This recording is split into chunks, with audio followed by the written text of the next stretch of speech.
Ladies and gentleman of the Delhi city, नहा धोकर powder लगाकर आ गई है सिमरन स्टूडियो में, छप्पन छुरी गुलबदन। सिटी की टॉपी। फिजाजी खान से लेके सिमरन कोहली, ये कैसे हो गया? I met the love of my life, I married Sardar ji. ज्यादा फेम किसने दिलाया आपको, फिजाजी खान या फिर Simran? It is Fizaji Khan, it is Fizaji Khan. Being a Muslim RJ, आपको लगता है कि देश में आपका दम घुटता है? एक्चुअली तो मेरा जवाब होगा बिल्कुल। मोदी सरकार को आप कैसे आंकती हैं? हर एक सेक्ट को दूसरे से दूर करने का काम इस सरकार ने किया है। Are you serious? महिलाओं की सेफ्टी की अगर हम बात करते हैं, महिलाएं सुरक्षित हैं? बिल्कुल नहीं सुरक्षित हैं, बिल्कुल नहीं सुरक्षित हैं। मतलब लड़की हिजाब पहन के अगर स्टेज पर आई है और आप मिनिस्टर हैं तो आपको फ्री पावर मिल जाता है कि आप उसका हिजाब उठा देंगे। कोई लड़का अगर पैंट पहन के आया तो मजाक मजाक में आपने पैंट उतारी है। जामिया में ही एक ग्रुप बन गया था लड़कों का, इनसे काम हो जाएगा, ये अपने टाइप की हैं। माई ओनली कंसर्न इज कि मेरी एक बहुत फेवरेट आरजे हुआ करती थी and you try and copy her. हमें माफ कर दीजिए, हम आपका गाना नहीं चला पाए, लेकिन हम पूरी कोशिश करेंगे कि आप हमसे नाराज ना हो। कोई एक ऐसा मोमेंट जो आज भी लगता है कि भाई कोई लिसनर आ गया? मजेदार बात यह है कि एक दिन रात को मैं अपने घर में बैठी हुई और मेरी एक दोस्त फोन करके कहती है जल्दी टीवी ऑन करो, जल्दी टीवी ऑन करो, तुम केबीसी पे हो। सिटी की टोपी आपने पहनाई, कभी टोपी भारी पड़ी? तो अमिताभ बच्चन बोले, हेलो विकास जी, मैं अमिताभ बच्चन बोल रहा हूँ, कौन बनेगा करोड़पति से? And Vikas Bansal started laughing, he said Simran, he said Simran. ये सिमरन है। कई बार प्यार आजकल वन नाइट स्टैंड तक सीमित हो गया है। Sex is not morality. तुम मुझसे प्यार करती हो? तो बोले हाँ करती हूँ। तो फिर क्या मेरे साथ सेक्स करोगी? Now whenever we are ready, let's do it, we are ready, let's do it. कौन ज्यादा बदला है, फीमेल या male? When society is not able to control power, ना, they start controlling women. रात को देर से आती है, कभी भी किसी के साथ she can have sex. There is this prayer called Ho'oponopono. Ho'oponopono. एक डॉक्टर थे, उनको पागल खाने भेजा गया। इसने वहाँ पे इंट्रोड्यूस किया Ho'oponopono. एक साल के अंदर 75% पागल थे ना, वो ठीक हो गए थे। क्यों, कब किसी का दिल अपने साथी के होते हुए दूसरे के लिए धड़कने लग जाता? क्यों ना धड़के, मुझे आप ये बताइए, क्यों ना धड़के, मुझे आप ये बताइए। मतलब एक्स्ट्रामैरिटल अफेयर आप सपोर्ट करती हैं? हाँ भाई, हाँ भाई। I love you. I'm sorry. Please forgive me. Thank you.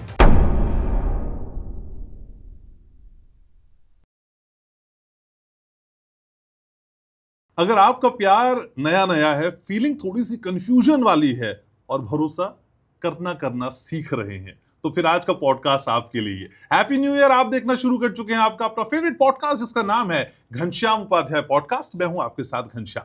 तो फिर आज आपकी उन प्राइवेट मोमेंट्स की बात करते हैं, या आपके उन संवेदनशील क्षणों की बात करते हैं, या फिर उन आउच मोमेंट्स की बात करते हैं जहां आप थोड़ा सा असहज हो जाते हैं।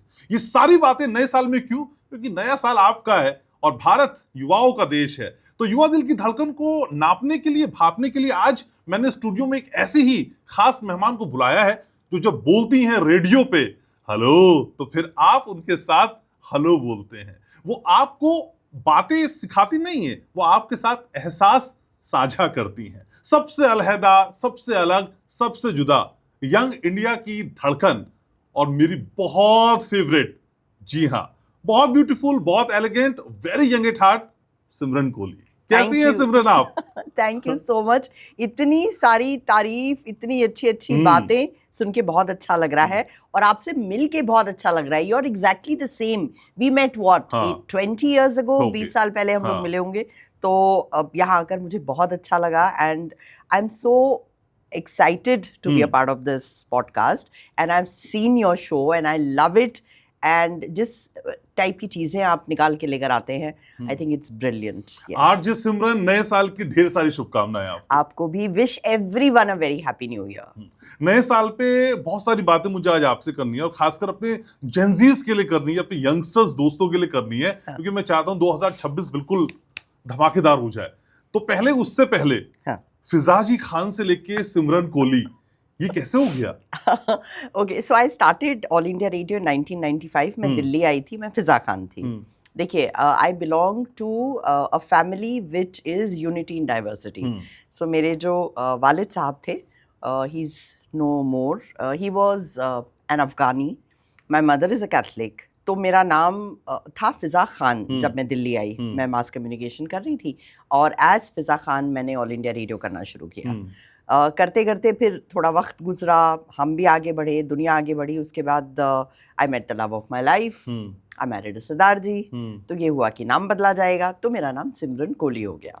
तो फिजा खान से सिमरन कोहली तक की ये छोटी सी जर्नी। अच्छा, ज्यादा फेम किसने दिलाया आपको, फिजा जी खान या फिर सिमरन? नहीं, I think it is Fiza ji Khan because that's how it began and that's what people remember. In fact आप यकीन नहीं करेंगे, अभी भी मुझे एक मैं इंसिडेंट बताती हूँ। I was at an airport, अभी 2-2.5 साल पहले की बात है, and I was ordering coffee.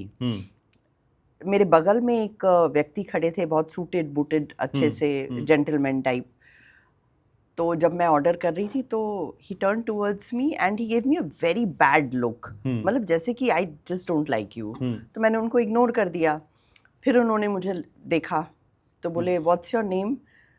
तो मैंने कहा why do you want to know? He said okay don't tell me, I don't care, because my only concern is कि मेरी एक बहुत फेवरेट आरजे हुआ करती थी and you try and copy her. I have heard you on radio, don't copy her, you can never be as good as her. I said who was that? He said, stop copying Fiza Khan. You will never be like. And he walked away. And I was laughing. I said, तो इसलिए आपके सवाल का जवाब यही है कि जो फिजा खान थी, उन्हीं की लेगेसी को सिमरन आगे बढ़ाने की कोशिश कर रही है। अच्छा, लेकिन फिजा या फिर सिमरन, ऑल इंडिया रेडियो को ना टैबू है। उस टैबू से हम थोड़ा बाहर नहीं जाते, क्योंकि मेरे में और आप में एक जो कॉमन चीज है वो है कि हम दोनों रेडियो वाले हैं। हाँ, तो ऑल इंडिया रेडियो को मैंने जितना समझा तो उसकी एक मर्यादा है, उसकी एक सीमा है, और शब्दों का चयन और बहुत अलग तरीके से, बहुत सलीके से हम वहां बात करते हैं। लेकिन उस कॉन्सेप्ट में कनाडा वाले अंकल को कैसे फिट कर दिया यार? देखिए, जब मैंने ज्वाइन किया था ना ऑल इंडिया रेडियो 95 में, तब प्राइवेट एफएम की बात ऑलरेडी शुरू हो गई थी। अच्छा। And Times FM had entered the scene. So All India Radio was deliberately trying to come out of that mould. सो अभी हम बात कर रहे थे दीपक छिब्बर साहब, जो हमारे पहले बॉस रहे हैं। So it was his vision कि हम जिस तरह बात करते हैं रेडियो पर, उस टोन को चेंज किया जाए। And because we already had people like Meenakshi Rani and Shamsheer Rai Luthra and Roshan Abbas who had broken that mold, तो ये हुआ कि अब इससे अलग हम क्या कर सकते हैं।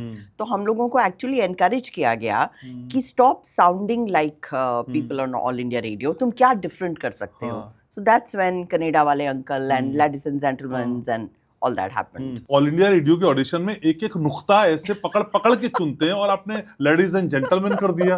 मतलब आपको ये तब एकदम नया इनोवेशन नहीं लगा? और कहाँ से ये आइडिया आया बेसिकली? ये दीपक छिब्बर साहब से ही आया। नहीं, और वैसे भी मैं हमेशा से हंसी मजाक और you know the clown in the circle, सबको हंसाना, अजीब अजीब आवाजें निकालना, नॉट मिमिक्री बट जनरली। तो दीपक छिब्बर सॉ दिस। ऑल्दो जो आप ऑडिशन की बात कर रहे हैं, ऑडिशन हमारा भी बहुत तगड़ा हुआ था। जजीरा, जोसेफ, वो सारी चीजें हमने भी की हैं। सी शेल्स ऑन द सी शोर, और सीरियस सिचुएशंस मुझे दी गई थी। अच्छा, लेकिन उसमें एक चीज मजेदार हुई कि मुझे एक सिचुएशन दी गई थी कि आपको एक लिसनर का लेटर आया, मुझे आज भी याद है, और वो लिसनर आपसे नाराज हैं क्योंकि आपने उनका एक तो गाना नहीं चलाया और बहुत वक्त से आपने उनको जवाब नहीं दिया है। तो जब वो लेटर, और मुझसे कहा गया कि अब आप इस लेटर को पढ़िए और इसका जवाब दीजिए। तो तब तक मेरे सीरियस क्वेश्चंस ओवर हो चुके थे। अच्छा। तो तब तक मुझे लगा था या तो लेंगे या नहीं लेंगे। Now let me be my self. तो जब वो लेटर आया, मैंने पढ़ा कि आपने मेरा गाना नहीं चलाया, मुझे सुनना था, देखा एक ख्वाब, तो ये सिलसिले हुए। So I looked into the mic, पता नहीं क्या नाम था उनका, रमेश। तो मैंने कहा रमेश जी, अब मतलब इतना नाराज होने की क्या बात है, आपको ये गाना सुनना है ना, लीजिए। और मैंने गाना शुरू कर दिया, देखा एक ख्वाब। और गाती मैं बहुत बुरा हूँ, बट मैंने चिल्ला चिल्ला के गाया। मैंने कहा अब आपकी समझ में आया मैंने आपका गाना क्यों नहीं बजाया। So later on Deepak Chhibber told me कि that is what we wanted, that is the irreverent tone. Because अब तक तो ये था कि हमें माफ कर दीजिए, हम आपका गाना नहीं चला पाए, लेकिन हम पूरी कोशिश करेंगे कि आप हमसे नाराज ना हो। यहाँ मैंने कहा ऐसा है, ये गाना है, गा रही हूँ, दोबारा सुनना है तो बता देना। लेकिन कोई एक ऐसा मोमेंट जो आज भी लगता है कि भाई कोई लिसनर आ गया, कोई फैन आ गया, रेडियो स्टेशन के बाहर आ गया, मिलने आ गया, कोई ऐसा मोमेंट याद आ रहा है? एक बहुत ही अमेजिंग मोमेंट है घनश्याम। मैं रेडियो सिटी में थी और मैं क्या करती थी, सिटी की टोपी, which is the wind up calls, जहाँ आप लोगों को फोन करके बेवकूफ बनाते हैं या मजे लेते हैं, जो भी है। तो 4-5 साल हो गए थे वो शो करते करते। हमारे एक बहुत ही हर किसी के फैंस होते हैं। मुझे नाम याद है उनका, वो काफी फेमस इंसान है, विकास बंसल। वो मेरे बहुत बड़े फैन थे, तो हर बर्थडे पर, रेडियो सिटी की एनिवर्सरी पर केक आता था। लेकिन ये मजेदार बात नहीं है। अब सुनिए मजेदार बात क्या है। मजेदार बात ये है कि एक दिन रात को मैं अपने घर में बैठी हूँ, ये 2013-14 की बात है। अच्छा। और मेरी एक दोस्त फोन करके कहती है जल्दी टीवी ऑन करो, जल्दी टीवी ऑन करो, तुम केबीसी पे हो, तुम्हारा नाम अमिताभ बच्चन ले रहे हैं। जब तक मैंने टीवी ऑन किया वो कुछ भी नहीं था। तो मैंने सोचा कि कोई मुझे किसी ने टोपी पहनाई है। लेकिन भाई साहब जब मैं दूसरे दिन ऑफिस गई तो हंगामा हो गया था। पूछे हंगामा क्या हुआ था। विकास बंसल अमिताभ बच्चन के बहुत बड़े फैन हैं, ये जो मेरे फैन थे। इन्होंने अमिताभ जी का एक फैन ग्रुप बनाया हुआ है। अमिताभ इन्हें इनवाइट करते हैं अपने प्रीमियर्स पर। अच्छा। ये और इनकी फैमिली जाते हैं, ये उनके लिए, मतलब उस लेवल के फैन है ये। तो विकास बंसल को केबीसी में जाना था, उन्होंने लेटर लिखा, इनको चूज कर लिया गया। तो अमिताभ बच्चन ने कहा, जब खत्म होने वाला था केबीसी, तो अमिताभ ने कहा कि ये कुछ लोग हैं, वो शायद 2-3 सवाल पूछते हो, कहते हैं इनको हम नेक्स्ट केबीसी के लिए लेकर जाएंगे। उनमें से एक विकास बंसल थे। तो Amitabh Bachchan turns towards the camera and he says, camera ji या व्हाटएवर ऑपरेटर जी, डायरेक्टर साहब, फोन मिलाइए विकास बंसल को। विकास बंसल को फोन गया, उनकी आवाज़, विकास ने कहा हेलो। तो अमिताभ बच्चन बोले हेलो विकास जी, मैं अमिताभ बच्चन बोल रहा हूँ, कौन बनेगा करोड़पति से। And Vikas Bansal started laughing. He said Simran ये सिमरन है मुझे बेवकूफ बना रही है, सिटी की टोपी मैंने पहचान। और अमिताभ बच्चन अब वो सिटी की टोपी, रेडियो सिटी, सारे ब्रांड नेम्स चले गए। Amitabh is looking into the camera serious. Vikas ji मैं अमिताभ और विकास फिर भी ना माने। शायद उन्होंने कट किया। So that was iconic। और फिर दूसरे दिन विकास बंसल केक लेके रेडियो सिटी आए कि मतलब मेरा केबीसी में हो गया। फिर उन्होंने हम सबको पूरा किस्सा सुनाया, फिर सबके साथ वीडियो शेयर किए। So that was something which I'll always remember। वो मानने को ही नहीं तैयार, और वो हंसे जा रहे हैं विकास बंसल कि अमिताभ बच्चन, हाँ सिमरन मैं जानता हूँ। अच्छा, लेकिन जब सिटी की टोपी आपने पहनाई, कभी टोपी भारी पड़ी? सिटी की टोपी टोपी कई बार भारी पड़ी है। देखिए एक बार मुझे भी बहुत अफसोस हुआ था। कई बार हम लोग एंटरटेनमेंट के नाम पर बहुत सारी चीजें कर देते हैं। So I had once called a guy who wanted to be a singer, और बहुत ही सीरियस वो सिंगर बनना चाहते थे। और मैंने उन्हें फोन करके कह दिया कि मैं एक रिकॉर्ड कंपनी से बोल रही हूँ। And that boy started crying. And I can't tell you Ghanshyam, I was feeling so bad कि मतलब ठीक है हंसी मजाक अपनी जगह है, लेकिन किसी के इमोशन से नहीं खेलना चाहिए। सो उसके बाद मैं बहुत वो हो गई थी कि किसी का पैशन, किसी का जो अफेक्शन है, प्यार है, जैसे आजकल मैं देखती हूँ कई बार ये होता है कि हस्बैंड वाइफ के बीच में कुछ कर दिया, जहाँ इमोशंस इन्वॉल्व हो जाते हैं ना, वहाँ फिर मज़ा नहीं आता है। Because and that boy was very angry. तो वो सबसे शॉर्टेस्ट मेरी सिटी की टोपी थी। बिकॉज वो मैंने कहा आपके गाने हमने सुने, और तब तो इंस्टाग्राम वगैरह इतने होते नहीं थे, बट आपने सीडीज़ भेजी। और बोले यस यस यस, मैं बहुत खुश हूँ। तो मैंने कहा मैं यहाँ से कॉल कर रही हूँ। बस तभी उन्होंने रोना शुरू कर दिया। And he started telling me कि मैं 5 साल से लगा हूँ, you don't know this is my dream. I didn't have the heart to tell him, but I had to tell him कि आई एम सॉरी। तो he was very angry. He said don't do this, ये बहुत गलत कर रहे हैं आप लोग। तो या लेकिन सिमरन जब आप इमोशंस की बात करती हैं, जेंजीज के इमोशंस की बात करते हैं, हाँ। ये प्यार की धड़कन क्या नए लोग समझ पाते हैं? क्योंकि आप हर विधा में माहिर हैं। यार देखो प्यार तो यूनिवर्सल है। हाँ। प्यार इज यूनिवर्सल। तो चाहे नए हो, चाहे पुराने हो, चाहे जेन जी हो, या एक्स हो, या ए हो, या बी हो, या सी हो, I think love is something which is universal. तो हम ये बोल ही नहीं सकते कि दुनिया बदल रही है। हाँ, प्यार की परिभाषा अलबत्ता बदल रही होगी, लेकिन universality of this emotion is the same. प्यार कैसे बदल सकता है? लेकिन कई बार प्यार आजकल वन नाइट स्टैंड तक सीमित हो गया है। ये वन नाइट स्टैंड का कॉन्सेप्ट समझ में आता है सिमरन को? हाँ देखो सुनो, we are talking about sex, right? तो जैसे कई बार हम इस डिबेट को भी सुनते हैं कि should you have sex before marriage और आफ्टर मैरिज। मैं आपको बताऊं, सेक्स इज नॉट मोरालिटी। हम लोग ने क्या कर दिया है, सेक्स को मोरालिटी बना दिया है। हाँ, मेरे हिसाब से it's more about responsibility and about consent. तो अच्छा, तो लेट्स गो बैक, सेक्स आया कहाँ से? जब सोसाइटीज आई हमारी, तो there was a lot of disorganisation, legal issues थे, इकोनॉमिक इश्यूज थे, तो the society wanted to structure everything. तो क्या डिसाइड हुआ कि भाई हमारे पास इश्यूज क्या क्या थे? एक तो आपको विमेन को सेफ रखना था, because that was a time when main had all the power, legal systems were not in place, family was not stable। तो ये हुआ कि मैरिज नाम का एक कॉन्ट्रैक्ट करते हैं जिसके अंतर्गत आप सेक्स कर सकते हैं। पर्पस क्या था कि आप बच्चे पैदा करेंगे, बच्चों से इनहेरिटेंस होगा, इनहेरिटेंस से लेगेसी बनेगी। आज की डेट में क्या हुआ है, all those things are manage now. अब economically men and women are equal, at that time women were not. तो वो इसलिए भी किया गया था कि भाई महिलाओं की सुरक्षा हो जाए। So, अब भाई आज वो इक्वली खड़े हुए हैं, legal systems are in place. जहाँ तक प्रोजनी का सवाल है, अच्छा सेक्स वाज आल्सो कि फैमिली आगे बढ़े, लेकिन आज की डेट में इन विट्रो फर्टिलाइजेशन है, आपके पास साइंटिफिक तरीके हैं फैमिली को आगे बढ़ाने के। Sex is not the only thing ना। तो सोसाइटी तो आगे बढ़ गई है, लेकिन हमारी जो सोच है सेक्स को लेकर वो वहीं पर रुक गई है। कायदे से आज हमें ये पूछना चाहिए कि are we willing to take that responsibility? Also it is not just a physical act. Now look at why you want to do it. Do you want to do it because you don't want to be left out? Do you want to do it because आप किसी को खुश करना चाहते हैं? Is it a power move? Are you getting my point? I'm getting. This is also a power move. अगर आपकी ये reasons हैं, then you'll never be happy with it. Then it's never right. So it's not just morality जो हम लोग कह रहे हैं. On the other hand, if it is mutual consent, if it is emotional maturity, Okay. if it is wanting to go to the next step with somebody, whether you want to get married or you don't want to get married, that's besides the point. But ultimately, let's move out of that morality circle and look at it as more understanding between two people. ठीक है, लेकिन कोई अगर किसी से कहे भी तुम मुझसे प्यार करती हो, तो बोले हाँ करती हूँ, तो फिर क्या मेरे साथ सेक्स करोगी?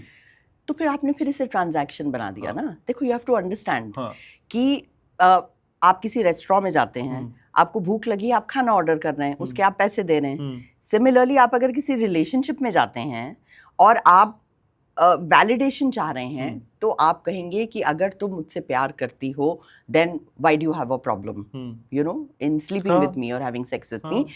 But the minute it becomes a transaction, that is when you have to become suspicious. It has to be whether you do it or you don't do it. I know you love me. Now, whenever we are ready, let's do it. When you feel like it, when I feel like it. तो मैं ये कह रही हूँ कि power और transaction, ये दो चीज़ें ऐसी हैं जिनको समझना बहुत ज़रूरी है कि ये कहाँ पर आप इसके बदले में आपको ये मिलेगा, या इस वही तो हुआ ना ट्रांजैक्शन। तो आप जहाँ पर भी रिलेशनशिप्स में ट्रांजैक्शन आ जाता है, इट्स नॉट जस्ट सेक्स। आप शादी देख लीजिए ना, ट्रांजैक्शन इज डाउरी। हमारा लड़का IAS है, हमें इतने लाख रुपए, ट्रांजैक्शन आ गया, वो शादी कभी चल ही नहीं पाएगी। So that is why a lot of these youngsters are standing up against it कि किसी भी रिलेशनशिप में, माँ बाप, अगर तुम मुझसे प्यार करते हो तो डॉक्टर ही बनोगे, otherwise that means you don't love us. So transactions never work for anyone. लेकिन शादी से पहले इंटीमेशंस होनी चाहिए।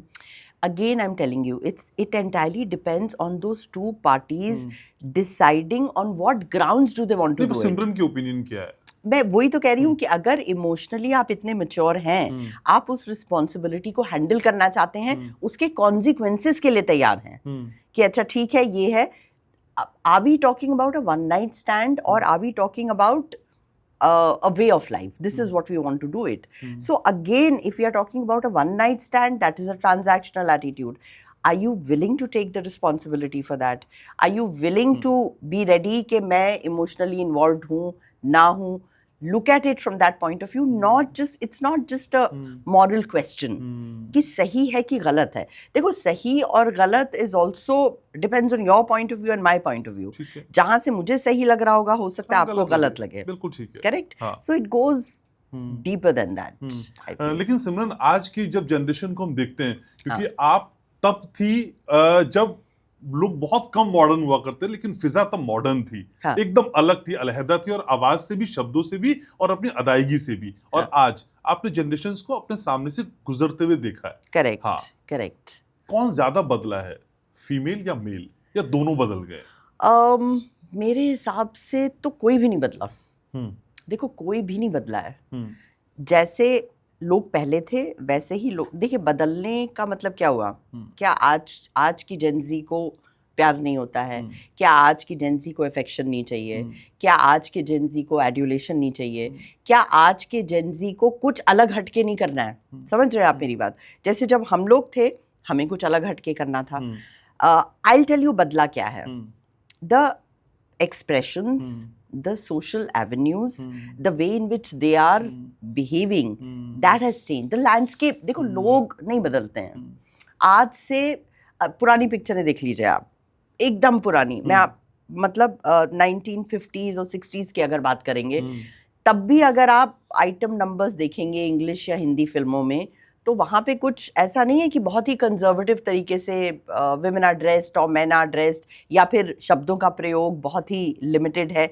लेकिन अब वही कैनवस बड़ा हो गया है, तो हमें लगता है कि हाँ, बहुत सारी चीज़ें बदल गई हैं। The one thing which has changed is, आज का जो जेनजी है, I think they got too much information and they are not able to process it properly. तो उस इंफॉर्मेशन को प्रोसेस कैसे करें, how to navigate through different systems, उसमें प्रॉब्लम है। If you talk about me and you know All India Radio and stuff like that, देखो वहाँ पर भी, because I work with a lot of women empowerment groups and organizations. Again, I'll tell you, you know, ये when society is not able to control power ना, they start controlling women. तो ये जो बात आपने मुझसे कही कि मैं इतनी आउटस्पोकन थी, मैं इतनी मॉडर्न थी, ये आज की सोसाइटी में ऐसी महिलाओं को कहा जाता है कि ये बहुत लाउड हैं, ये बहुत आउटगोइंग हैं। और ये आउटगोइंग बहुत अच्छी तरीके से नहीं बोला जाता। इसका मतलब ये रिस्पॉन्सिबल हैं, ये मतलब एक अच्छे घर का आदमी इनको अपनी माँ से मिलाने तो नहीं ले जाएगा। Character assassinations. हाँ, कैरेक्टर, वो पता है क्यों होते हैं? Because again society tries to control power by controlling women. Again, देखो women क्या कंट्रोल करती है? रिप्रोडक्शन। रिप्रोडक्शन क्या कंट्रोल करता है? इनहेरिटेंस। और इनहेरिटेंस क्या कंट्रोल करता है? लीनिएज। तो ये कहा जाता है कि आदमी को हम जज करेंगे by what he has achieved in society, है ना? आदमियों को हमेशा ऐसे जज किया जाता है। किसी आदमी के लिए ये नहीं कहा जाता ये देखो कैसे कपड़े पहनता है, ये देखो कितना तेज बोल रहा है, ये देखो कितनी लड़कियों से मिल रहा है। ये कहा जाता है अरे ये देखो डॉक्टर बन गया, ये देखो MB, ये देखो इसने अपना स्टार्टअप कर लिया, इतनी उम्र में घर खरीद लिया। ये ऐसे काम तो लड़कियां भी कर रही हैं भाई। लेकिन लड़कियों को क्या कहा जाता है? उसको देखो कैसे कपड़े पहन रही हैं, रात रात को देर से आती है, इसका कोई एक बॉयफ्रेंड नहीं है, कभी भी किसी के साथ शी कैन हैव सेक्स, इसको देखो इसके बच्चे ही नहीं है, there's something wrong with her. So what we do, we start labeling women, you know why? Because ये सारा पावर स्ट्रक्चर विमेन पर तो अटका हुआ है ना। तो तुम जब तक विमेन को लेबल नहीं करोगे, तुम उन्हें कंट्रोल कैसे करोगे? और ये जो हमने इंटरनलाइज किया है ना इन सारे लेबल्स को, इसकी जिम्मेदार भी औरतें हैं। विमेन, वही तो कहा जाता है ना कि एक औरत ही औरत की सबसे बड़ी दुश्मन है। You know why? Because जो औरत वो सिस्टम संभाल रही है, she wants to pass it on to another औरत ना। कोई और औरत अगर उसे लगेगा कि हाथ से बाहर चली गई, तो ये सिस्टम कौन संभालेगा? ये लीनिएज, ये इनहेरिटेंस, ये reproduction. So let's keep doing it that way. So once again, it's not about कि कोई विमेन गुड है, बैड है, मॉडर्न है, प्रिमिटिव है। Again it's a power structure. मतलब उस पेट्रियार्की को बार बार कंट्रोल करने के लिए हमें किसकी जरूरत? अगर औरतें ही नहीं होंगी तो मर्दों का इंपॉर्टेंस कैसे होगा? तो मर्दों को दुश्मन बनाने की, विलन बनाने की कोशिश क्यों की जाती है? Because it has been going on for very long time. It's not, ये बेचारे मर्द खुद नहीं जानते हैं। आप समझ रहे हैं मेरी बात? My sympathies are with all the men. उन बेचारों को खुद नहीं हो क्या रहा है ना कि ये, जैसे मैंने आपसे कहा कि औरतें औरतों की सबसे बड़ी दुश्मन है। तुम मुझे एक बात बताओ कि जब आज बेटा पैदा होता है, क्यों माँ अच्छा खाना बेटे को देती है और बचा हुआ खाना बेटी को देती है? अब भी हो रहा है ऐसा? अरे आप क्या बात कर रहे हैं, 70% of our country lives in villages. आप आज भी जाकर देखिए कितना मैल नरिशमेंट है यंग गर्ल्स में, and specially in families where there are boys and girls together. Girls अकेले हैं तो है ही मैल नरिशमेंट, लेकिन जहाँ लड़का लड़की एक साथ है वहां पर हमेशा अच्छा खाना लड़के को दिया। हस्बैंड वाइफ में देख लीजिए, रिप्रोडक्टिव डिसऑर्डर्स वुमेन में क्यों इतने ज़्यादा हैं? क्योंकि घर में हस्बैंड आएगा तो बढ़िया चीज़ उसे खिलाई जाएगी, बचा हुआ खाना, कल का खाना तुम खा लो। तो ये हमारी सोसाइटी का एक स्ट्रक्चर बन गया है। देयरफॉर सेइंग कि आदमी ही विलन है, यार हम कैसे ये कर सकते हैं? अगर हम ही अपने लड़कों को, भाइयों को, हस्बैंड्स को हम नहीं बता रहे हैं क्या सही है क्या गलत है, we keep reinforcing the same patterns.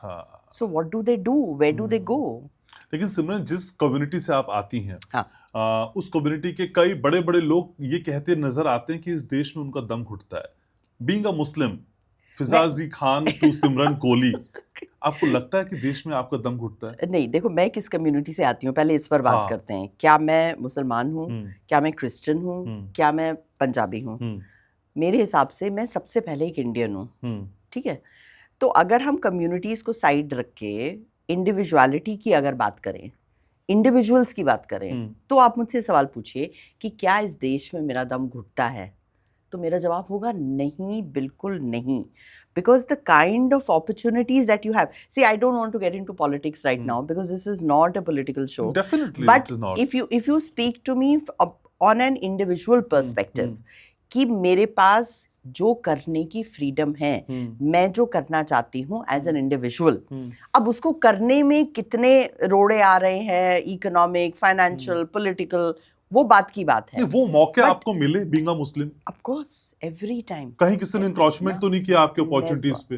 Never ever, कभी नहीं। तो मैं आपको बता तो रही हूँ, आई स्टार्टेड एज फिजाजी खान। तो अगर कहीं कुछ होता, आपको लगता है कि मैं ऐसे स्टार्ट कर पाती या मैं ऐसे आगे बढ़ती? So it's a lot of it is a narrative which has been created for certain sects, certain castes, certain people. No. लेकिन देश की फिजाओं में जो एक नया नैरेटिव सेट करने की कोशिश की जाती है कि भाई आप या तो इस पाले में हैं या उस पाले में हैं, या तो आप सरकार के साथ हैं या आप सरकार के साथ नहीं हैं। हालांकि पॉलिटिकल शो नहीं है, लेकिन फिर भी आप पब्लिक डोमेन का हिस्सा हैं, पब्लिक फिगर हैं, इसलिए मैं पूछ रहा हूँ, हम बीच में रह के क्या अपनी बात नहीं कह सकते कि कुछ बातें अच्छी हैं जो मुझे अच्छी लगती हैं और कुछ नहीं है तो मुखालफत भी करता हूँ या करती हूँ? क्या इस तरह का हम एक नया फॉर्मेट सेट नहीं कर सकते हैं? ऑफ कोर्स कर सकते हैं, और हम कर भी रहे हैं। लेकिन द ओनली प्रॉब्लम इज कि जो डिसेंट की आवाजें हैं, जो आप कह रहे हैं ना कि इधर और इधर पाले में जो लोग हैं, वो इतना चिल्ला रहे हैं कि जो बीच के पाले की लोगों की बातें हैं वो हो सकता है किसी को सुनाई नहीं दे रही। लेकिन मजेदार बात यह है कि 70% तो यहाँ बीच में खड़े हैं। आप समझिए ना, 70% यहाँ बीच में खड़े हैं, बाकी 10% लोग चिल्ला रहे हैं। तो शोर तो वो मचा रहे हैं, बट जिसे कहते हैं जमीनी हकीकत क्या है? तो जमीनी हकीकत ये है कि लोग रहना चाहते हैं with this and with that, but again आप अपना नैरेटिव सेट कर रहे हैं ना, for your, again this is a power struggle. तो ये जो 10% पावर स्ट्रगल है, उसमें आपका 90% पॉपुलेशन आ जाता है बीच में। तो सिमरन मेरे साथ है आज के इस पॉडकास्ट में। सिमरन, बहुत सारी बातें ऑल इंडिया रेडियो से जुड़ी हुई हैं, और जहां आप किसी प्राइवेट स्टेशन में थी वहां भी आप काम करती थी। मजा आपको ज्यादा कहां पे आया? Private station, definitely. I am sorry, everybody must be expect you are looking so surprised. नहीं भाई, देखो ऐसा है कि शुरुआत ऑल इंडिया रेडियो से हुई, तो आज मैं जो कुछ भी हूँ वो फाउंडेशन तो ऑल इंडिया रेडियो ने रखा। लेकिन उसके बाद आपने मुझे सिखा तो दिया क्या करना है, मुझे वो कॉन्फिडेंस दे दिया, बट उसके बाद आपने मुझे वो कैनवस ही नहीं दिया उसको करने के लिए।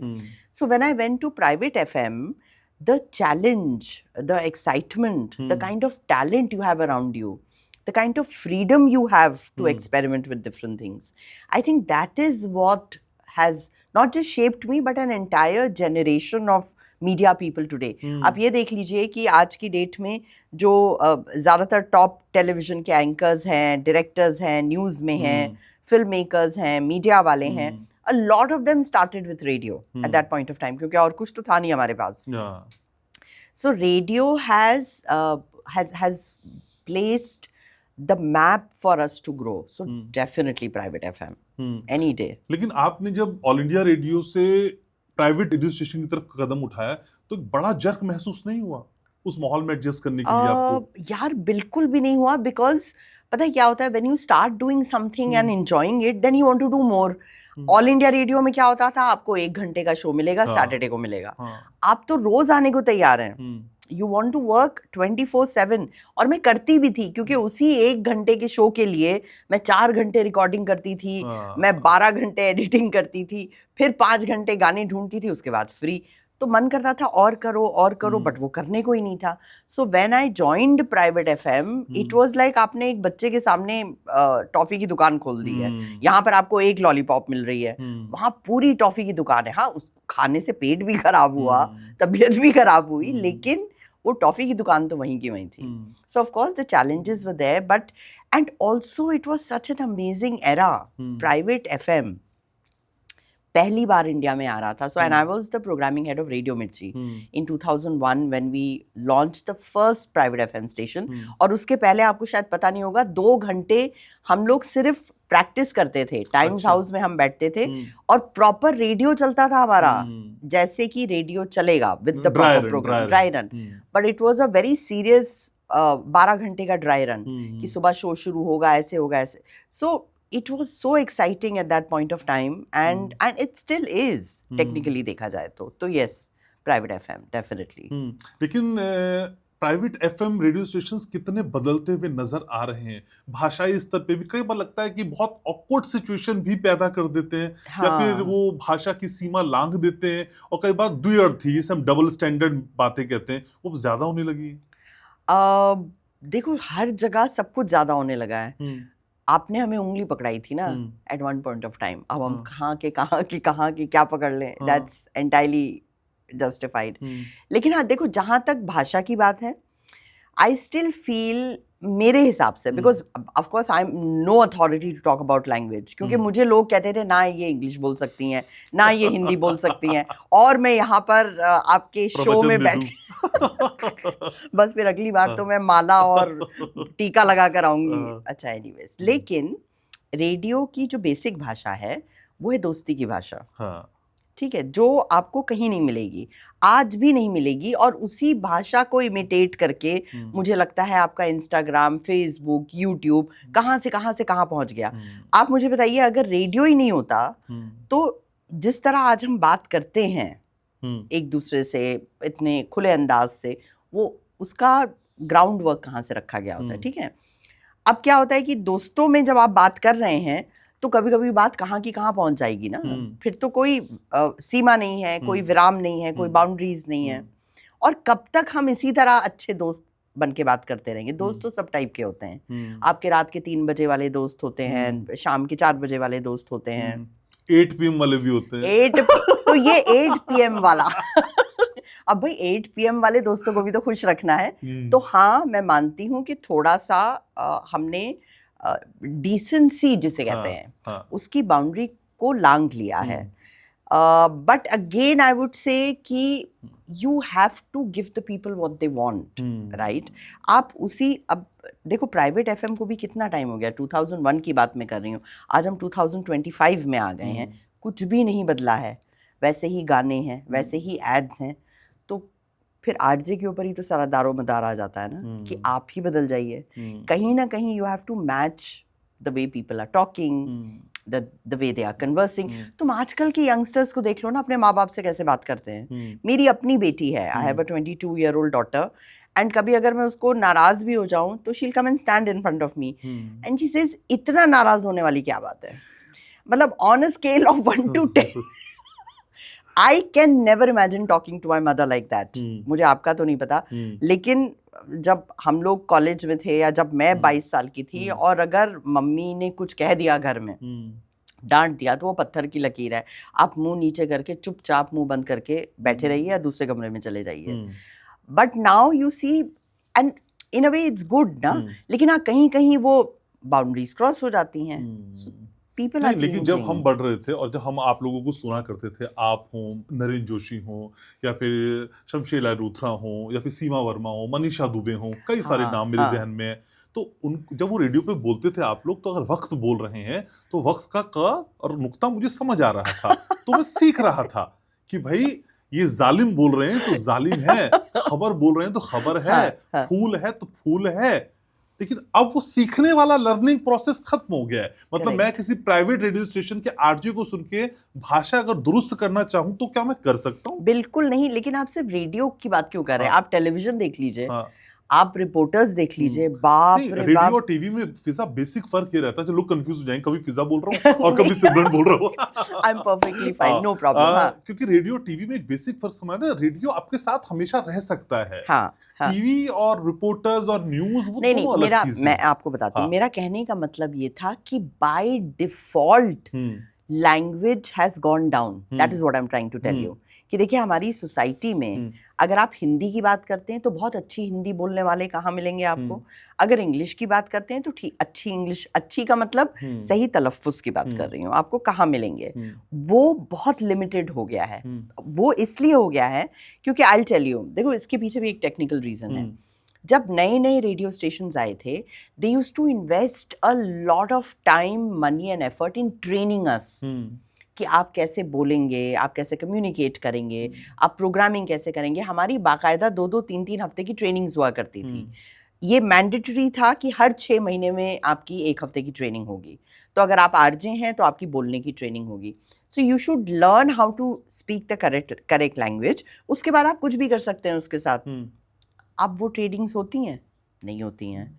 Also initially when private FM had begun, there was a lot of money, there was a lot of financial support, so good quality talent was being hired. Private FM radio station का अगर RJ बनना है तो आपकी जबान, आपकी भाषा, तलफ्फुज मायने नहीं रखती? मेरे ख्याल से नहीं रखती है। Okay. आज की डेट में अगर आप ये बात कह रहे हैं, हाँ। आपका एक्सप्रेशन मायने रखता है कि आप कितने क्रिएटिव हैं। हाँ, आप कितने क्रिएटिव हैं। हाँ। और आप किस तरह अपने आप को एक्सप्रेस कर रहे हैं। जैसे एक और बात मैं बताती हूँ, वेरी इंटरेस्टिंग, कि रेडियो में आप सुनते होंगे मॉर्निंग, आफ्टरनून, इवनिंग, नाइट, है ना। हाँ। और आपने एक चीज और नोटिस की होगी, जो सुबह का शो करते हैं आरजे, वो सुबह का ही शो करते हैं। जो दोपहर का करते हैं, ऐसा क्यों? मैं आपसे पूछ रही हूँ कि जो दोपहर का करते हैं, रात का करते हैं, वो आवाजें वहीं क्यों रहती हैं, बताइए मुझे। वो सूदिंग होती है उस समय के हिसाब से, मुझे लगता है। करेक्ट। हाँ। तो जो आपकी आवाज है ना, उसकी एक पर्सनालिटी होती है। हाँ। So we call them, this is a morning voice, Okay. This is an afternoon voice, this is a late night voice, this is an evening voice. तो हमारी वॉइस का जो पिच और लाउडनेस है, जो टिम्बर है, आपको सूदिंग लग रहा है, बट हम टेक्निकल लैंग्वेज में उसको डाइसेक्ट करते हैं कि इसका पिच कैसा होगा, टिम्बर कैसा होगा, ये मॉर्निंग के ऑडियंस को होल्ड कर पाएंगे, नहीं कर पाएंगे। तो मॉर्निंग के ऑडियंस के लिए क्या चाहिए? आपको बहुत ही हाई पिच चाहिए, high energy, high octane voices चाहिए। रात के लिए आपको लो एनर्जी, लो पिच, लो ऑक्टेन में भी मो बेस वॉइसेस चाहिए। हर किसी की वॉइस डिफरेंट होती है। सो इसी चीज को डेवलप करने के लिए ट्रेनिंग्स हुआ करती थी कि आपने अगर एक आवाज आइडेंटिफाई की है, तो अब इसको आप कैसे डेवलप करेंगे, उसको फिर हम लोग डेवलप करते हैं। तो अगर आज आप मुझसे पूछेंगे कि लैंग्वेज अच्छी होनी ज़रूरी है, लैंग्वेज तब भी अच्छी होनी ज़रूरी नहीं थी। देखिए मेरी जैसी आवाज़ है, मैं चाहे मेरा तलफ़्फ़ुज़ सही है या गलत है, अगर मैं अपने आप को अच्छी तरीके से एक्सप्रेस कर पा रही हूँ, तो या तो मैं मॉर्निंग वॉइस हूँ या इवनिंग हूँ या नाइट हूँ, देन अकॉर्डिंगली उस वॉइस पर काम होगा। तब ये था कि थोड़ा सा तलफ़्फ़ुज़ पे ज़्यादा एफर्ट डाला जाता था, मेहनत की जाती थी, ट्रेनिंग्स दी जाती थी। आज में भी इतना ना वक्त है, ना पैसा है, ना रिसोर्सेज हैं कि इतना समय दिया जाए इन सब चीज़ों को। हेंस वो चीज़ें थोड़ा बैकग्राउंड में चली गई। थोड़ा एक्स्ट्रा चाहिए है, थोड़ा एक्स्ट्रा। ये एक्स्ट्रा की जो बात होती है ना सिमरन, हाँ। तो एक्स्ट्रा हमें बाकी चीजों में तो चाहिए, लेकिन ये मैरिड लाइफ में जब एक्स्ट्रा हो जाता है, एक्स्ट्रा मैरिटल अफेयर, हाँ, इसको कैसे आप देखती हैं? क्यों, कब किसी का दिल अपने साथी के होते हुए दूसरे के लिए धड़कने लग जाता है? देखो हमने ना, क्यों ना धड़के, मुझे आप ये बताइए। अच्छा, आप मतलब एक्स्ट्रा मैरिटल अफेयर आप सपोर्ट करती हैं? हाँ भाई, क्यों ना धड़के। आप मुझे बताइए कि फिर again I will go back to the same thing, marriage initially क्या था, क्या है? मैरिज एक कॉन्ट्रैक्ट है। और क्यों कॉन्ट्रैक्ट बनाया गया? कि आपकी बाकी सारी चीजें कंट्रोल में रहे ना। और क्या थी वो सारी चीजें? पहली चीज ये थी, आपका लीगल सिस्टम सेट नहीं है, economic disparity main and women में, सो महिलाओं को प्रोटेक्शन देने की जरूरत है। सोशल स्टेबिलिटी नहीं थी कि बच्चे अगर हुए तो कौन देखेगा, किसकी जिम्मेदारी। तो सबने मिलके एक इंस्टीट्यूशन बना दिया मैरिज। ये एक कॉन्ट्रैक्ट है। जब तक आप इस कॉन्ट्रैक्ट में हैं बाकी सारी चीज़ें ठीक रहेंगी। बट मैं आपसे कह रही हूँ कि आज वो सारी चीज़ें बदल गई हैं ना। Legal system is in place, women and men have equal power today, बच्चों का reproduction is taken care of, आप जैसे चाहें वैसे कर सकते हैं। तो वो जो मैरिज एक कॉन्ट्रैक्ट था वो तो डेवलप नहीं हुआ ना, it is still very primitive.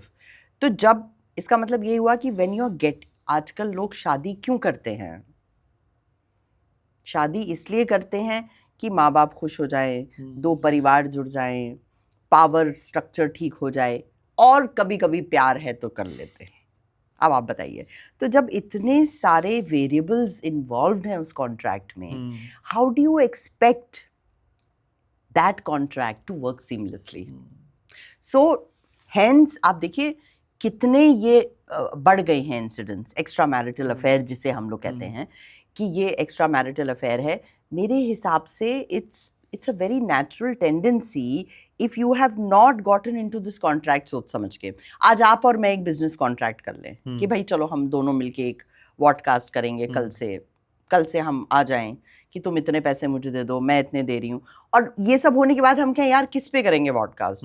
अच्छा नहीं, सिर्फ मैं बोलूंगी तुम मत बोलना, नहीं मैं, तुम बोलो मैं। अब क्या होता है कि जब हमने ये सारी चीजें वर्कआउट नहीं करी हैं आपस में, and we are not getting into a contract for the right reasons, how do we expect it to work seamlessly? तो तीसरे की एंट्री हो जाएगी। हाँ, तीसरे की एंट्री हो जाएगी, और फिर हम मॉरलिस्टिक हो जाएंगे भाई साहब। और मॉरलिस्टिक में हमेशा जब आप एक्स्ट्रा मैरिटल अफेयर की बात करते हैं तो आपने भी जब मुझसे पूछा कि अगर कोई और लड़की है, हस्बैंड वाइफ है, whenever we talk about extramarital affair, it's always the other woman. Why is it not the other man? तो फिर again this is a tool to control the narrative कि women ऐसी हैं, women को ये नहीं करना चाहिए। हमेशा तीसरी औरत ही होगी जब भी, by default extramarital का मतलब the husband is having an affair with someone else, right? महिलाओं के अफेयर्स नहीं होते? नहीं, मैं वही तो मैं बात कर रही हूँ। वो भी तो महिला ही है। आपको पूछना चाहिए, आदमियों के अफेयर नहीं होते। सो या देखो, हर तरीके से आप ये देखो ना कि इस नैरेटिव को कैसे कंट्रोल कर रही है सोसाइटी। जब आपने एक्स्ट्रा मैरिटल अफेयर कहा तो हम हस्बैंड वाइफ हैं और my husband is having an affair, तो यहाँ परिवार किसने तोड़ा? महिला ने तोड़ा। अच्छा, मैं अगर हस्बैंड हूँ और मैं वाइफ होते हुए मैं किसी और आदमी के साथ अफेयर कर रही हूँ, तो परिवार कौन तोड़ रहा है? औरत। सो हर तरीके से ये एक्स्ट्रा मैरिटल अफेयर का कॉन्सेप्ट भी इसलिए आया कि इन महिलाओं को कंट्रोल करने के लिए चलो एक और चीज हम ऐड कर देते हैं। सो आई एम सेइंग, देखो, it can never be right और wrong, again I will say the same thing, लेकिन you should get into this contract सोच समझ के, if you want to do it. Correct, marriage is something very serious. हाँ, लेकिन किसी से बेवफाई की शुरुआत हम कहाँ से माने? किसी से मैं चैट कर लूँ वहां बेवफा हो जाऊंगा, या मैं किसी को सोच लूं मन में वहां बेवफा हो जाऊंगा? बेवफा हो जाएंगे। सुनिए, मैंने आपके बहुत सारे पॉडकास्ट देखे हैं, and you talk to a lot of astrologers and you talk to a lot of manifestation guru. अभी मैं आपका एक देख रही थी जिसमें पूर्व जन्म की भी कुछ बात हो रही थी। So basically I don't believe in all this, but you know what I believe in? I believe in intention. और ये एक्सपेरिमेंट्स किए गए हैं। पता है क्या एक्सपेरिमेंट्स किए गए हैं? कि यहाँ पर दो लोग बैठा दिए गए और इनके कोई दो जानकार हैं, सपोज वो कनाडा में हैं। So the scientist told those people, now you think bad things about these people. अब इनके बारे में बुरा बुरा सोचो। और यहाँ पर जब इनके हार्ट बीट और इनकी ब्रेन वेव्स वो की गई, जब उन्होंने पढ़ने की कोशिश की तो पता चला उनके लिए इनके मन में ऑटोमेटिकली बुरे बुरे ख्याल आ रहे हैं। अच्छा। ऑल्सो ये तो बहुत ही फेमस एक्सपेरिमेंट है। एक there is this prayer call ho'oponopono, आपने सुना है इसके बारे में? Amazing. So for those who don't know, I will just quickly say कि होपोनोपोनो क्या है। एक डॉक्टर, ये जो होपोनोपोनो कहाँ से आया, एक डॉक्टर थे साइकेट्रिस्ट, उनको एक पागल खाने भेजा गया, मेंटल असाइलम में, और वो बहुत ही वायलेंट मेंटली इल पेशेंट्स थे। तो ये डॉक्टर जब वहाँ गया, और कई डॉक्टर्स वहाँ से थक हार के आ चुके थे, तो इसने वहाँ पे इंट्रोड्यूस किया होपोनोपोनो।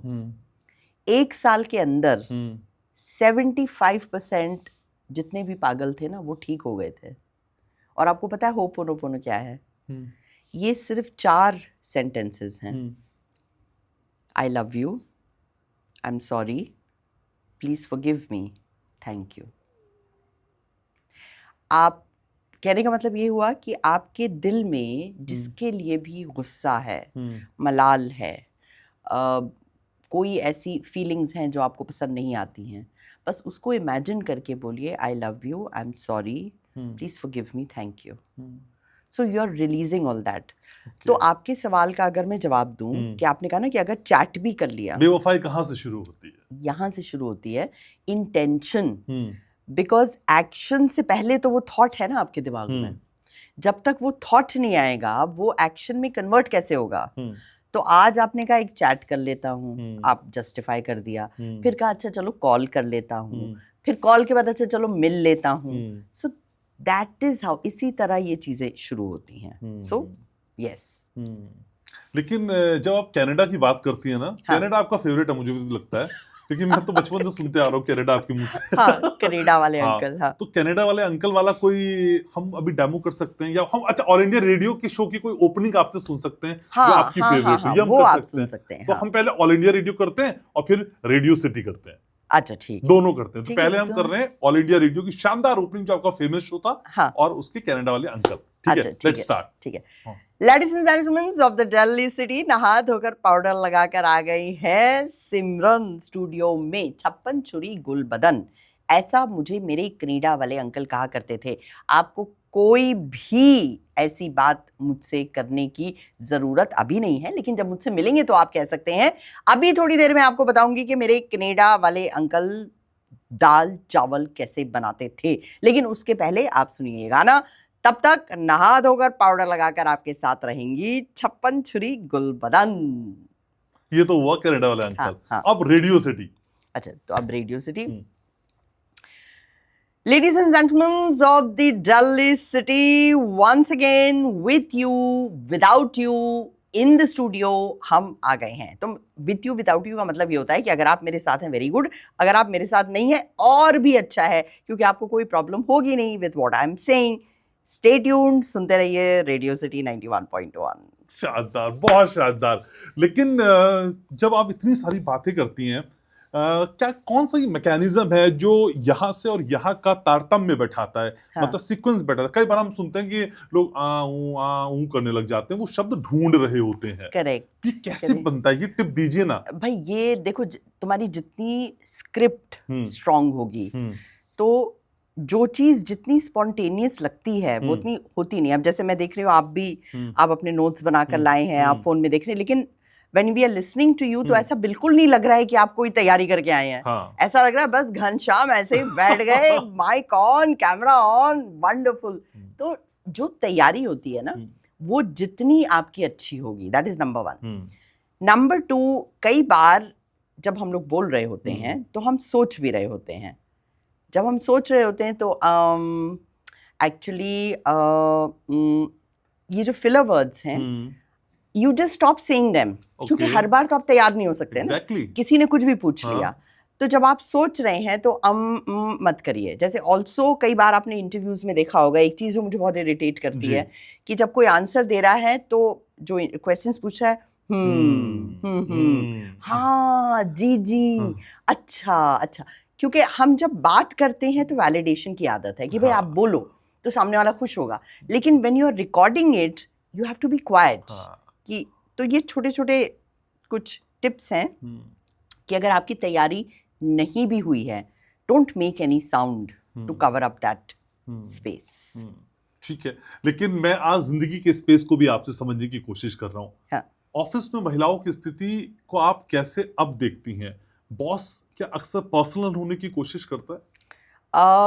देखिए, जहाँ पर लोग आपस में काम कर रहे हैं ना, और अब क्योंकि टाइमिंग्स इतने बढ़ गए हैं, क्लोजनेस इतनी बढ़ गई है, जिस टाइप का काम हो रहा है उसका नेचर चेंज हो गया है, प्रॉक्सिमिटी बहुत ज़्यादा हो गई है, तो इसमें होता क्या है कि बॉस और लेडीज़ जो एक डिस्टेंस है दोनों के बीच में ना, वो डिस्टेंस कम होता जा रहा है।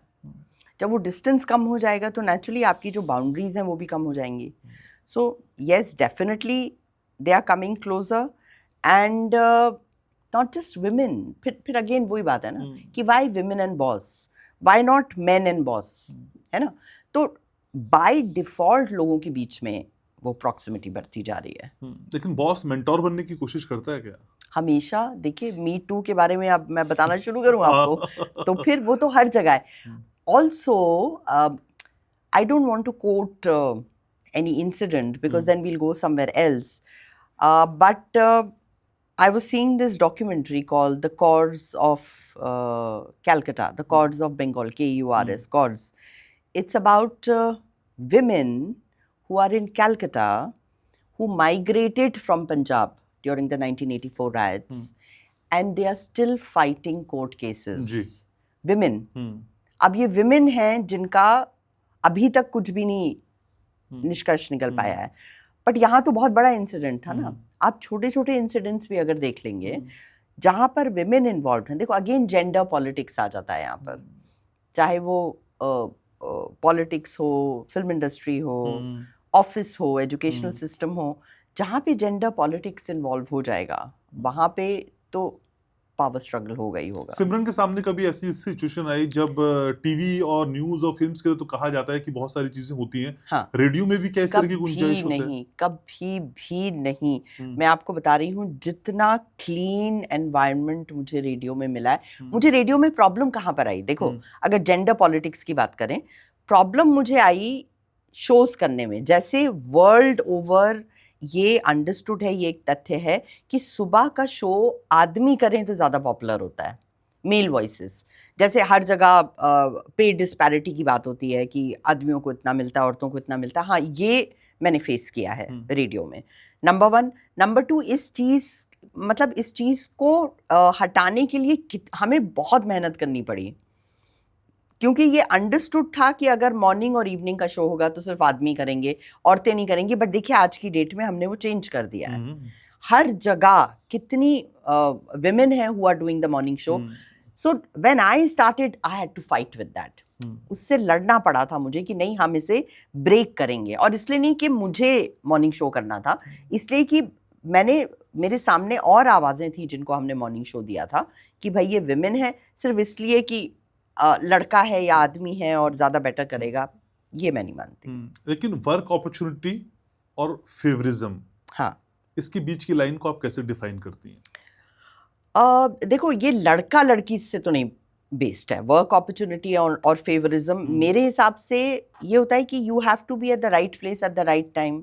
सही चीज आप कर रहे हैं, जो सामने वाला चाह रहा है in terms of professional output, क्या आप वो दे पा रहे हैं, क्या आप सक्षम हैं, क्या आप उतना समय दे सकते हैं. सो मेरे ख्याल से बहुत सारे वेरिएबल्स यहाँ पर काम करते हैं. इफ यू वांट टू, अगर आप इसे बहुत एक अनफेयर विदाउट बायस देखें, अगर आप बायस के पॉइंट ऑफ व्यू से देखेंगे तो आप किसके रिश्तेदार हैं, किसके दोस्त हैं, किसको जानते हैं, कितने सुंदर हैं, फिर वो सारी चीजें आ जाती हैं ना. तो ये दोनों कॉन्टिन्यूम्स हैं. 50% यहाँ चलता है, 50% यहाँ चलता है. लेकिन मैं ये मानने को बिल्कुल नहीं तैयार हूँ कि अगर आपके अंदर बिल्कुल भी टैलेंट नहीं है, अगर आप कुछ भी नहीं कर सकते, तो भी आप बहुत कुछ कर सकते हैं. ये somehow I don't agree with that, क्योंकि मैंने बहुत सारे यंगस्टर्स के साथ काम किया है और जितने भी आज बड़े बड़े आरजेज हैं उन सबको हमने ट्रेन किया है. द काइंड ऑफ एफर्ट उन लोगों ने डाला, जो उनका बेसिक टैलेंट तब हम लोगों ने देखा था, आज ही हम देख रहे हैं उसे होन कर करके कौन कितना आगे बढ़ गया है. सो मतलब कंप्लीटली. लेकिन सिमरन, कभी आपको लेके लोगों ने एक गलत स्केच तो तैयार नहीं किया? हमेशा. ये तो आउटस्पोकन है, अरे बहुत है और ये अवेलेबल है. क्योंकि अक्सर जो लड़कियां ब्लंट होती हैं, बोलती हैं, बॉयज के साथ रखते हैं, तो वो एक कॉन्सेप्ट होता है, ये अवेलेबल है. करेक्ट. हमेशा से ये हुआ था. कुछ ऐसा इंसिडेंट कॉलेज, जैसे जब मैं कॉलेज में थी तो यहाँ जामिया से मैं अपना MA कर रही थी मास कम्युनिकेशन से. And I used to live in the hostel. पीछे जामिया के हॉस्टल में मैं रहती थी. और जो मास कम्युनिकेशन का हमारा डिपार्टमेंट है वो वैसे भी पूरे जामिया में बहुत ही ज़्यादा, मैं ये तो नहीं कहूँगी बदनाम है, बट मैं ये कहूँगी कि ये एकदम अलग से नज़र आता है, क्योंकि इतने अलग अलग किस्म के लोग आते हैं, सब कुछ है। तो वहाँ पर ये हुआ कि जब मैं फर्स्ट ईयर में आई थी और तब मैं फिज़ा खान थी। अब मज़ेदार बात ये है कि फिज़ा खान होते हुए आप मास कम्युनिकेशन करने आई हैं, बाहर से आई हैं। अच्छा, और रात को जैसा मैंने बताया मेरे शोज़ मुझे दे दिए गए थे 95-96 में, तो 0 आवर शो 12 बजे करती थी, 1 बजे वापस आती थी मैं। तो आप यकीन नहीं मानेंगे कि जामिया में ही एक ग्रुप बन गया था लड़कों का। अच्छा। कि भाई ये तो इनसे काम हो जाएगा, ये अपने टाइप की हैं, मतलब। तो रास्ते में मुझे रोका जाता था, 1-2 बार रोका गया। अच्छा। दिन में 1-2 बार आ गए वो लोग, और 2-3 ग्रुप्स बन गए थे, 3-3 4-4 लड़कों के, और वो आपस में ये लड़ाई हो रही थी कि पहले मतलब किसको चांस मारनी चाहिए। तो वो बाद में फिर, क्योंकि हमारी क्लास में भी 1-2 जामिया के स्टूडेंट्स थे जिन्होंने फिर मुझसे कहा कि भाई आप रात को आती हैं, मत आइए, और दिन में मत जाइए। So I had to face that just because मैं रात को एक डे, और ऑल इंडिया रेडियो की गाड़ी छोड़ने आती थी, क्योंकि रात का उनका हमेशा से ये रहता है कि पिकअप भी करते हैं, ड्रॉप भी करते हैं। बट वो इतना अजीब था सबके लिए कि अगर 1-1:30 बजे ये आ रही है हफ्ते में 2-3 दिन, तो कुछ वैसी ही है। हाँ, तो ये I had to face that for the first year, but फिर सेकेंड ईयर से कोई ऐसा इशू नहीं हुआ। तो बट हाँ, yes, I have seen that. लेकिन दिल्ली में महिलाओं की सेफ्टी की अगर हम बात करते हैं तो आपको क्या लगता है, रात दिन शाम दोपहर महिलाएं सुरक्षित हैं? बिल्कुल नहीं सुरक्षित हैं। देखिए, महिलाएं सिर्फ दिल्ली में ही नहीं, कई लोग कहते हैं कि बॉम्बे भी बहुत सुरक्षित है, मतलब compared to Delhi, Bombay is also. मुझे ऐसा लगता है कि अगेन जब तक हमारा law and order system strong नहीं होगा, हमारे जो रूल्स हैं वो इन प्लेस नहीं होंगे, थोड़ा सा और स्ट्रिक्ट गवर्नेंस नहीं होगा, stricter consequences for certain actions and reactions नहीं होंगे, तब तक आप कैसे उम्मीद करते हैं कि लड़कियां सेफ हो जाएंगी? 100 पुलिस की गाड़ियों को आप 500 कर दीजिए, करेक्ट, लेकिन how are you going to ensure हर लड़की के पीछे तो एक गाड़ी नहीं जा सकती है ना। अच्छा, फिर आपकी अगर हम पुलिस वालों की संख्या देखें तो एक पुलिस वाला is looking at some 3000 people right now. तो कहाँ से सुरक्षा आएगी, आप मुझे बताइए। और इसके ऊपर आप डाल दीजिए हमारे प्री कंसीव्ड नोशंस कि लड़की है तो ऐसा करेगी, लड़का है तो ऐसा करेगा। मतलब लड़की हिजाब पहन के अगर स्टेज पर आई है और आप मिनिस्टर हैं तो आपको ये वो फ्री पावर मिल जाता है कि आप उसका हिजाब उठा देंगे, और बाद में इस बात पर डिस्कशन होगा कि आपको माफ़ी मांगनी चाहिए या नहीं मांगनी चाहिए। किसी लड़के की आपने पैंट उतारी है एज अ मिनिस्टर, कोई लड़का अगर पैंट पहन के आया तो मजाक मजाक में आपने पैंट उतारी है, उसकी धोती उतारी है, उसका कुर्ता उतार दिया है। तो अगर कोई हिजाब पहन के आया है तो आप हिजाब, ये इसमें आप बताइए, अगर हम महिलाओं की सुरक्षा की बात करें तो ना तो पुलिस है ना प्रशासन है। नीतीश कुमार को क्या करना चाहिए? यहाँ पर मेंटालिटी है, उनको माफी पहली बात तो उन्हें ये करना ही नहीं चाहिए था। कर दिया, वो क्या करे? माफी मांगे कम से कम। देखो, एक होता है कि आपसे गलती हो गई, एक होता है कि आप कह रहे हैं कि गलती ही नहीं है भाई। अगर गलती हुई है, आप मानते हैं कि गलती हुई, हम तो मानते हैं कि गलती हुई है, तो माफी मांगिए। और भाई जान तो नहीं दे सकते ना अपनी, बट कम से कम माफी तो मांग सकते हैं। बट अगर आप वो भी नहीं करना चाह रहे हैं, सो कमिंग बैक टू कि महिलाएं कितनी सेफ हैं। अब आप मुझे बताइए, हम दिल्ली की रात 12 बजे काली अंधेरी सड़क की बात करें या भरा पूरा फंक्शन है वहां पर बैठी एक लड़की की बात करें, आप बताइए कहाँ सुरक्षित है महिलाएं? ठीक बात है। पॉडकास्ट से आखिरी पड़ाव में हम सिमरन, लेकिन मैं ये सवाल पता नहीं ये पॉलिटिकली है क्या मुझे पूछना चाहिए, मैं पूछूंगा आपसे। अच्छा, बीइंग अ मुस्लिम आरजे, हाँ, मोदी सरकार को आप कैसे आंकती हैं? भाई पहली बात तो मैं आपसे कहूंगी कि मैं मुस्लिम आरजे नहीं हूँ, मैं एक सेक्युलर आरजे हूँ। मुस्लिम, पंजाबी, क्रिश्चियन, तीनों मैं अपने आप में मानती हूँ। अगर आप सरकार को आंकने की बात करें तो मुझे ये लगता है कि अलग अलग सेक्ट्स के बीच में, मतलब अगर कल को I look back and if you tell me what did this government achieve, तो मैं ये कहूँगी कि हर एक सेक्ट को दूसरे से दूर करने का काम इस सरकार ने किया है। Are you serious? आपस में, हाँ, तो हर किसी को एक दूसरे से दूर करने का काम किया है, अलग अलग नैरेटिव सेट किए हैं, जबकि ज़मीनी हालात ऐसे नहीं हैं। मुझे नहीं लगता, आप हिंदू हैं, मैं मुसलमान हूँ या क्रिश्चियन हूँ, क्या हमारे कॉन्वर्सेशन में कोई डिफरेंस आ रहा है? क्या आप, अगर मैं किसी और रिलीजन की होती, क्या किसी और तरीके से आप मुझसे मिलते? क्या स्टूडियो का सेटअप बदल जाता? क्या आप यहाँ पर जो कैमरा है, जो माइक है, वो तो चेंज आप कह हो रही हैं जाते? सरकार ने लोगों को लोगों से दूर किया है। Correct, yes. और ये पॉलिटिकल नैरेटिव है। देखिए, मैं फिर आपको बता रही हूँ कि this is not how it actually is, but आप एक नैरेटिव तो सेट कर लेंगे ना, चाहे वो नैरेटिव गोदी मीडिया हो या एंटी गोदी मीडिया हो। नैरेटिव तो आपने एक सेट किया ना, लेकिन उस नैरेटिव के पीछे क्या है, वो चीज किसी ने नहीं देखा। सबके अपने अपने तो कुछ फिर ना कुछ इतना रिपीट रीजंस क्यों हैं। हो जाती है सरकार बार बार? जहां जाती है जीत जाती है, अच्छे वोट से जीतती है।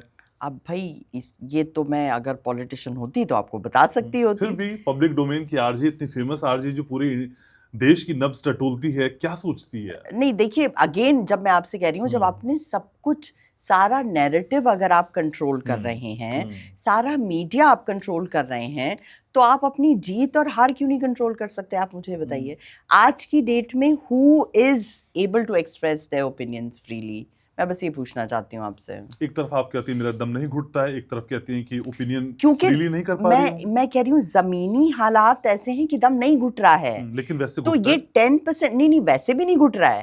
लेकिन आपका सवाल ये था कि फिर वो क्यों बार बार जीत रहे हैं, तो उसका जवाब मेरा ये है कि वो जो 10% इंटेलेक्चुअल्स हैं, उनको अगर आपने कंट्रोल किया हुआ है, तो वो आपके काम आएगा ही आएगा कहीं ना कहीं। ठीक है। पॉडकास्ट का आखिरी सवाल ये, लेकिन ये भी थोड़ा संजीदा, इसे बिल्कुल ध्यान से सुनिएगा। ओके। 2026 में मेरे पॉडकास्ट में दोबारा कब आ रही है? आहा, जब आप बुलाएं। I have had so much fun and you know it's always, ये हमेशा बहुत अच्छा लगता है कि जब आप उन लोगों से बात करें जिनको आपने अपने सामने बढ़ते हुए देखा जिनको है। सिखाया है आपने। नहीं, सिखाया तो बहुत पहले था, लेकिन आप उससे काफी आगे निकल गए and it gives you so much of pleasure and pride, and I'm so happy you're doing so well. तो हाँ, जब आप बुलाना चाहेंगे, हम जरूर आना चाहेंगे। तो आज की बात एक एंकर और गेस्ट की नहीं थी, एक बात एक स्टार और उसके फैन की थी, दो रेडियो वालों की थी, 2 स्टार्स की थी। और मैं चाहता हूँ और उम्मीद कर रहा हूँ ये मुलाकात हमारी बनती रहेगी। 2026 में एक बार नहीं, कई बार मैं और आप मिल रहे हैं। Definitely. Thank you so very much Simran, Fiza, ladies and gentleman, thank you so very much. Thank you so much Ghanshyam. तो आज की इस पॉडकास्ट को यहां समेटना है। नए साल की ये शुरुआत कुछ अलहदा और कुछ अलग करने की मेरी कोशिश थी, और मैं उम्मीद कर रहा हूं ये कोशिश आपको पसंद आई होगी। लाइक करना, शेयर करना, सब्सक्राइब करना आपकी आदत में शुमार है, और याद रखना है, मैं आपसे बहुत प्यार करता हूं।